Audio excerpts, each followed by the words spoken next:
Signore e signori, buonasera, bentrovati per questo primo appuntamento dei concerti di luglio alla chiesetta di San Vigilio. Questo è un piccolo capolavoro di acustica, un qualcosa di unico. Sono organizzati dall'Associazione Culturale Veneto 1 e da Radio Veneto 1, una radio di Treviso che svolge attività di informazione di interesse generale, e tra le iniziative che ha dal punto di vista culturale è quella di far riscoprire la nostra grande musica. La Scuola Granda di musica veneta è la prima scuola mai esistita al mondo, è la scuola di tutte le scuole, perché quella musica classica che noi conosciamo oggi nasce appunto nel Cinquecento a Venezia, si evolve con i vari autori. Abbiamo il merito di avere fatto una rivoluzione che è quella di stampare per la prima volta. I Gabrielli, zio e nipote, hanno stampato per la prima volta la musica sulla carta, colorandola, dandole la dinamica, forte, piano, piano, e stampandola hanno,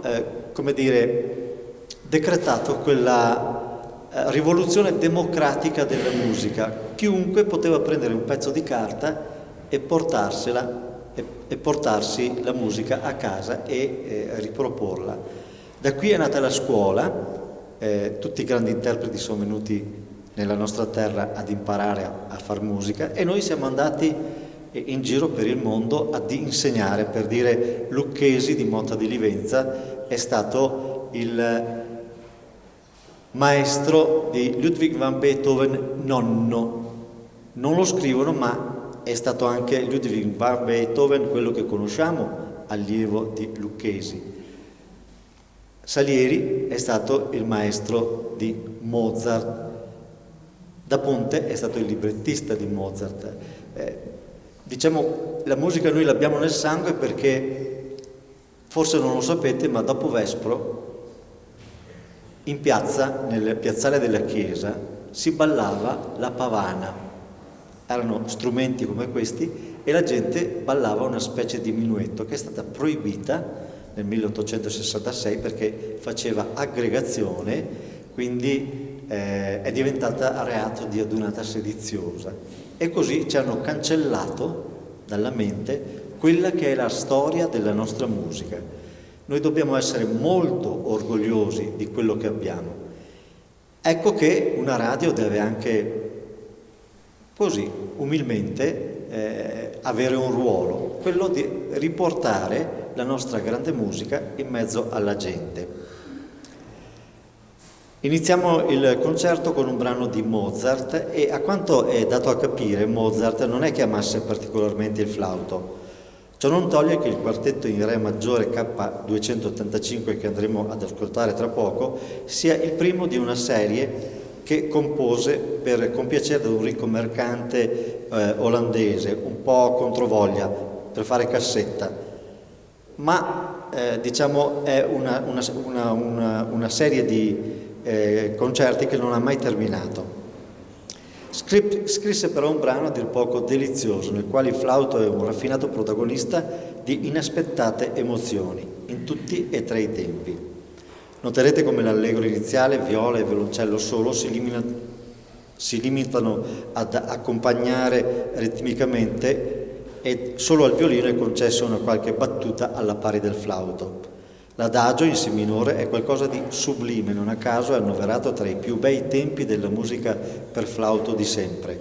La dolcezza del suo suono è esaltata dai delicati pizzicati degli archi.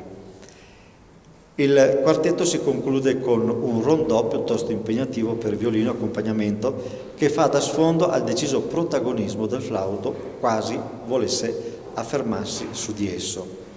Il quintetto in re maggiore K285 di Wolfgang Amadeus Mozart è un brano davvero avvincente, con protagoniste 4 grandi professionisti che ringrazio fin d'ora per la raffinatezza della scelta del programma di questa sera. Sono con noi Alessandra Nocera al flauto, Pia Pulkkinen al violino, Caterina Camozzi alla viola e Tiziana Gasparoni al violoncello, il quartetto Iris.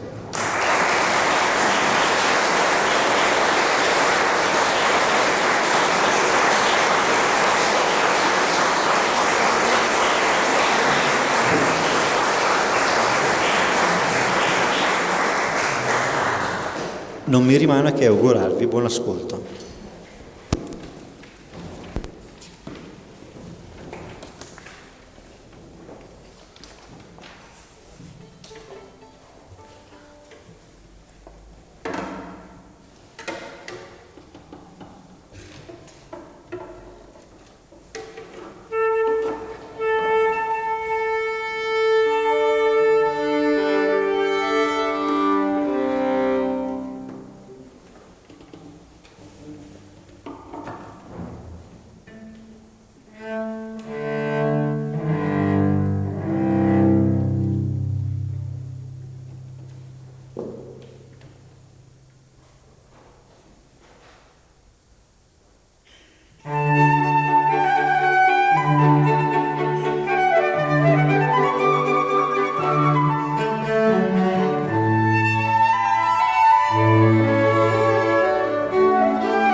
davvero sorprendenti.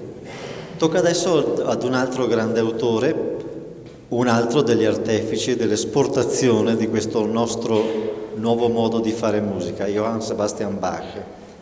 Ha attinto, come ben sapete, a piene mani da Vivaldi, da Albinoni, dai vari autori. Di Bach le ragazze propongono, il quartetto Iris propone l'Arioso dalla cantata BWV 156. La cantata che andremo ad ascoltare è tra le più belle e più note ed espressive dell'opera di Bach. Ha il senso di una supplica con la quale rimettersi alla volontà di Dio, una preghiera con la quale gli si affida la propria anima, chiedendogli protezione e conforto, quanto vale per tutti noi, ma ancor più per i nostri cari. Ho omesso prima di ricordare che la serata è dedicata ai miei genitori, a Tony e Sara Ghizzo, che voi penso conosciate bene, ed è con questo animo che dedico a loro questo brano e tutti i concerti di San Vigilio. Buon ascolto.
Continuiamo con Johann Sebastian Bach, con la suite numero 2 in Si bemolle, in Si minore, BWV 1067.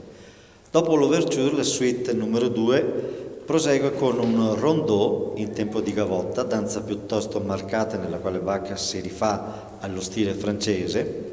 Prosegue quindi con una vivace sarabanda mantenuta quasi solenne e ancora con 2 brillanti tempi bourrée, accoppiata con la quale cerca di dare effetto di contrasto, quindi prosegue ancora con la polonaise con variazioni double, a quei tempi considerata danza dal carattere caloroso, di andamento quasi da improvvisazione, e il flauto esalta il suo ruolo solistico eseguendo liberi arabeschi sonori. Ascolteremo poi il minuet. Ascoltando il minuet si capisce che grazie a questo che grazie anche a questo grande maestro la trama della suite del mondo della danza va verso un diverso grado di autonomia formale. Infatti il trionfo virtuosistico di questo brano sta nella bandinière finale, pezzo di grande virtuosismo, a dare la giusta luce come a tutto il gruppo. Buon ascolto.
Siamo arrivati a metà concerto, c'è necessità di sistemare gli strumenti. Approfitto per invitare l'assessore Perencin per un saluto anche da parte del Comune che ci ha dato una mano a organizzare questi concerti. Un ringraziamento va anche al gruppo Alpini che dopo il concerto offrirà un piccolo buffet, e do la parola all'assessore Perencin giusto per permettere alle ragazze di sistemare gli strumenti. Prego. Grazie Roberto, buonasera a tutti da parte mia e dell'amministrazione comunale. Sono particolarmente contento che Roberto già da diversi anni sia qui con noi ad organizzarci questi concerti che sono davvero straordinari. Ovviamente un ringraziamento va alla parrocchia di Col San Martino, al parroco Don Carlo che ci mette a disposizione questa chiesa straordinaria e a tutte quante le persone che lavorano per organizzare serate come questa. Inoltre è anche piacevole perché c'è proprio una collaborazione anche delle associazioni del paese, tant'è che appunto questa sera gli alpini di Col San Martino offriranno un piccolo rinfresco, il prossimo venerdì invece sarà la Proloco e l'ultimo sarà la ciclistica di Col San Martino. Insomma, si cerca di coinvolgere comune, parrocchia e le associazioni del paese per dare la possibilità a serate come queste, insomma, di non passarle a casa ma di essere qui in un posto straordinario con una vista ancora più bella e in compagnia di ottima musica e ottime anche suonatrici, per cui il mio ringraziamento particolare va alla grande disponibilità di Roberto che tra l'altro quest'anno ha voluto dedicare i concerti ai suoi genitori, e anche perché ricordiamoci che Roberto è di Col San Martino, anche se da qualche tempo abita a Treviso, però le sue radici sono di Col San Martino, lui è di Col San Martino e questo ci fa piacere che ritorni e si ricordi del suo paese e della nostra bellissima San Vigilio. Grazie ancora a tutti e buon ascolto, buona seconda parte del concerto.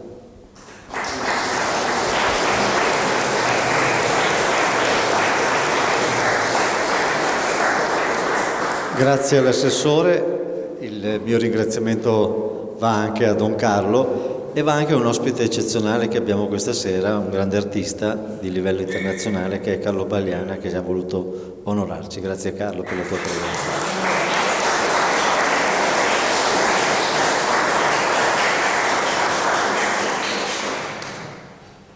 Bene, il programma prosegue con un compositore francese, Léo Delibes, autore di L'Acmé, opera in 3 atti sul libretto di Edmond Godinet e Philippe Gilles.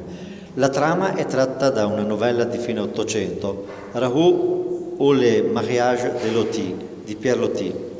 Il duetto dei fiori è forse la pagina più famosa dell'opera, anche grazie al suo ripetuto impiego ai nostri tempi in pubblicità e nelle colonne sonore di alcuni film. Ed è da sempre considerato un raffinato brano per coloratura ed agilità.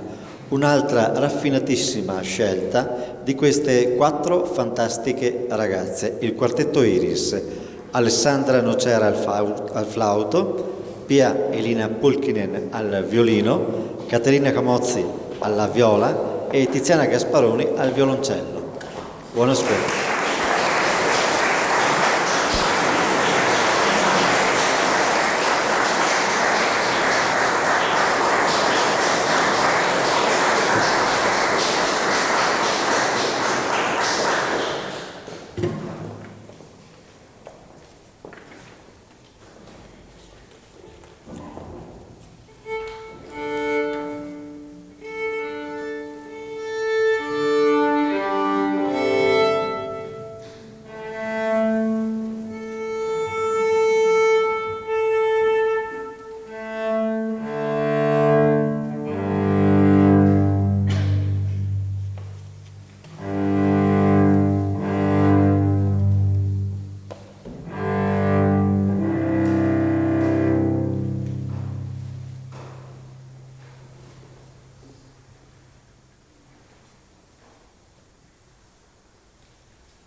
Musica davvero deliziosa, programma sublime, grazie ragazze.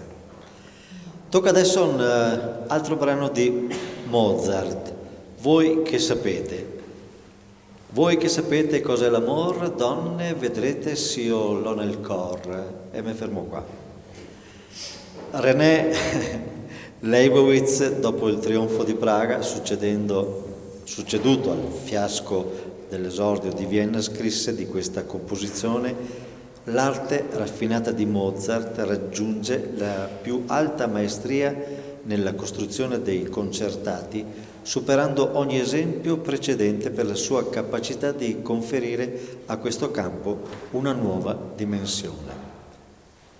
La nuova dimensione che ci farà ascoltare il quartetto Iris. Buon ascolto.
Abbiamo prima dato cenno alla Scuola Grande di Musica Veneta. Non potevamo mancare di un omaggio a chi sviluppò enormemente la tecnica strumentale e finì col trasformare il concerto grosso di impianto barocco in concerto per orchestra. Secondo un'opinione accettata e sostenuta da vari musicologi italiani, francesi e tedeschi, Vivaldi va collocato tra i pionieri della sinfonia in quanto i suoi concerti a molti strumenti hanno le caratteristiche embrionali di questa forma musicale. Per questa ragione la fama del Prete Rosso, quando era in vita, fu enorme in Germania, in Francia, in Inghilterra e nei Paesi Bassi, e molti fra i più grandi compositori e strumentisti del tempo, a cominciare da Johann Sebastian Bach, guardarono a lui come un grande maestro. Basti dire che di 13 concerti vivaldiani per violino, Bach fece altrettanti concerti per organo, per clavicembalo e per più clavicembali. Esuberanza di fantasia inventiva ed eccezionale sensibilità timbrica sono alla base della musica di Vivaldi, sempre caratterizzata da una nettezza del disegno melodico, da un'agilità di fraseggio e da una vivacità di contrasti ritmici.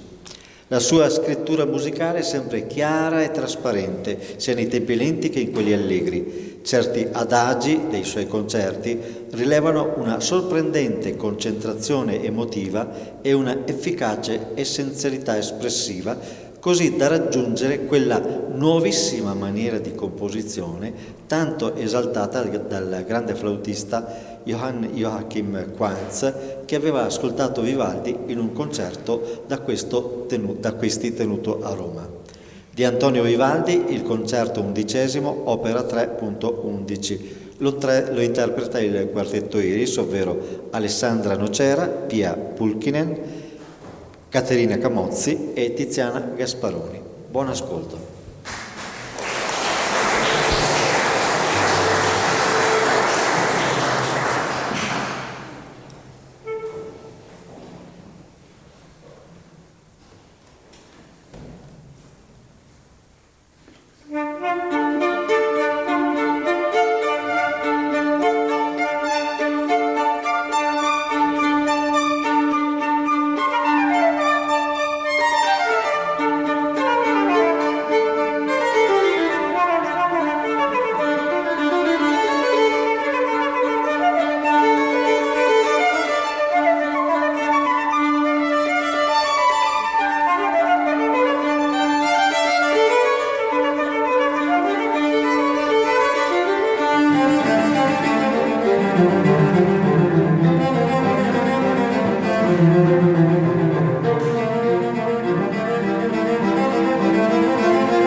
Un bis, prego.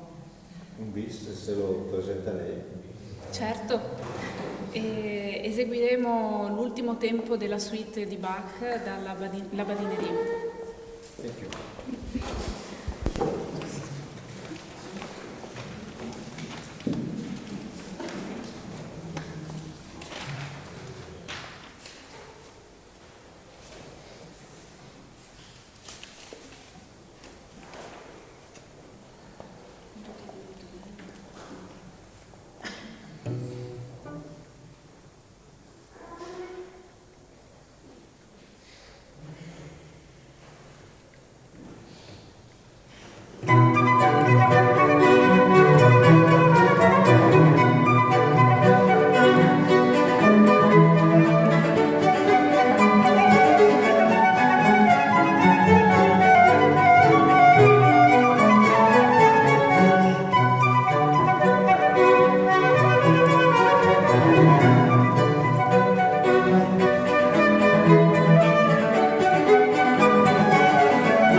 Alessandra Nocera al flauto, Pia Elina Pulkkinen al violino, Caterina Camozia alla viola, Tiziana Gasperoni al violoncello, il quartetto Iris che ci ha allietato questa sera con un concerto, mi permetto di dire, davvero delizioso.